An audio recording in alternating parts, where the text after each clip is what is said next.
This is Mad Magazine, the card game. So earlier this year, I reviewed the 1979 Mad Magazine board game and compared it to its 1988 counterpart. Today, we're going to have a look at the 1980 card game. Now, one thing that these two both have in common is Mad Magazine, the board game, is all about getting rid of your cash as quickly as possible. So it's sort of like a madcap anti-monopoly.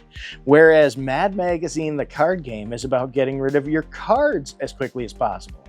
Does that sound familiar? Well, it's probably reminding you of the classic card game Uno, and that's because this is essentially an insane version of Uno. So let's take a closer look, starting with the game box itself. Right away, we're going to notice it has quite a small footprint and generally straightforward art, mainly just depicting the cards themselves, which are adorned with some great portraits of Alfred E. Neuman. When we flip the box over, the description makes no sense. Don't try to read it. It may drive you mad. When we open this box, and it is a lift-off top box, we're going to notice a luxurious plastic sorter for your cards. This is actually a gameplay tray here. You place your draw pile on this side that has these nice indents for you to be able to easily grab the cards and draw them out, and then your discard pile goes on this side.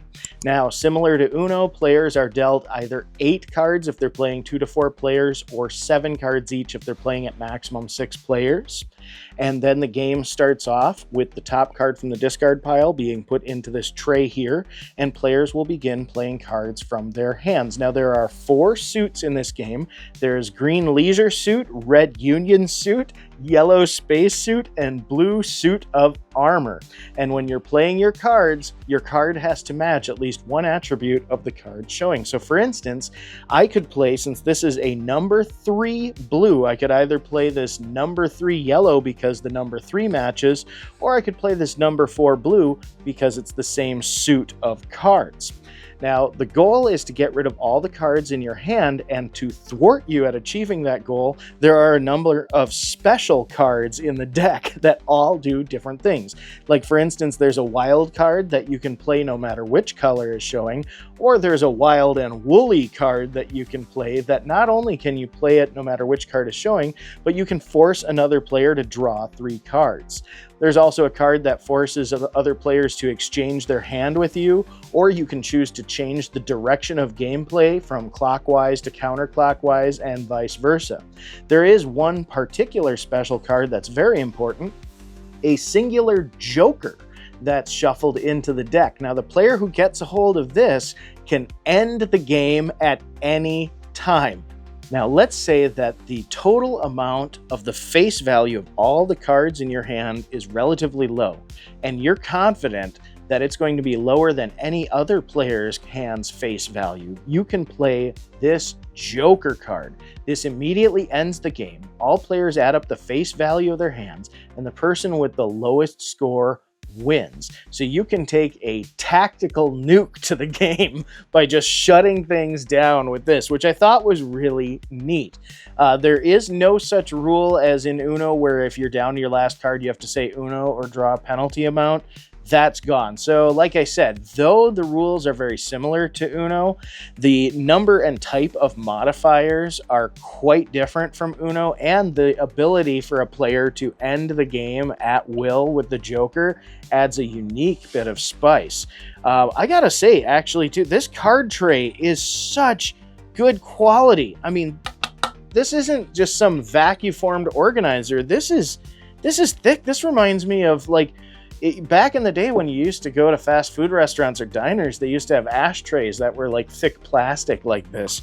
That's what it reminds me of. Terrible example, I know, but really nice. This is one of the better card organizers that I've had the pleasure of playing with. I don't want to overlook that little accoutrement because it makes a huge difference. And the art on the cards is great.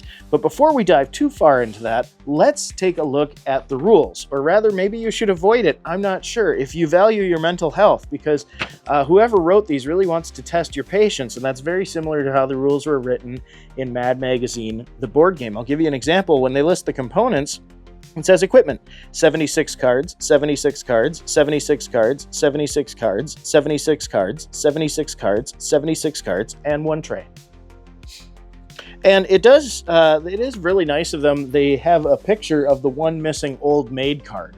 So they very much admit that there is supposed to be a 77th card, but obviously you lost it, whether or not you freshly opened this game for the first time.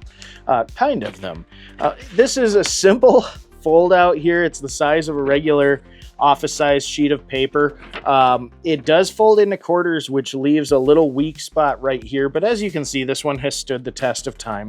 That's really a minor gripe considering the size of the box that the game comes in, but that's something I look at when I look at any rule books, is how are they put together, what kind of paper stock, and are they folded. This is unsealed bond paper, printed black and white, so real basic, but again, with a game like this, you don't necessarily have to go overboard with your rule books. It's just a nice quality of life thing.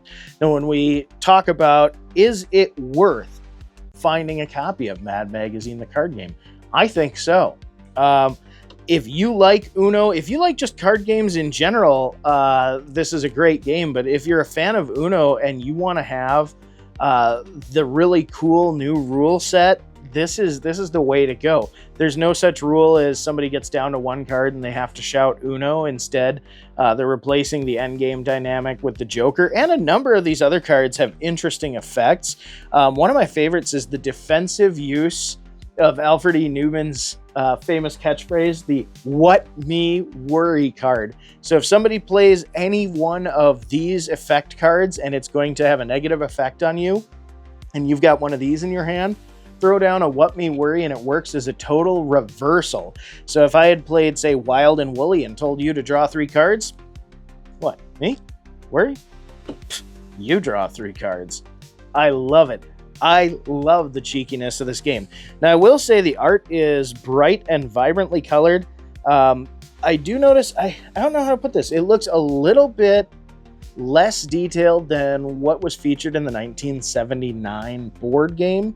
But what's interesting is if you watch my review where I compare the 79 to the 88, this art, the way that it's colored in, reminds me more of how the art was printed for the 1988 version of the board game, even though this was published only a year after the board game. But both of them, again, very similar in theme. Lose all your money quickly, get rid of all your cards as quickly as possible. It supports 2 to 6 players, and it's a good time. I mean, just I find it hard to believe that anybody could play this game and not be charmed by the art. So I gotta ask, are there card games that you have played that you just absolutely love the art? I mean, obviously this is one that was definitely purchased more because we were fans of Mad Magazine in this house than anything else, but I gotta say it was a thoroughly enjoyable game. Have you purchased something because you liked the art on the game and found that you either loved the game or hated the game? What were your thoughts on it? Is there one that you think I should check out? Comment below and let me know. Thanks for joining me today, and we'll see you next time.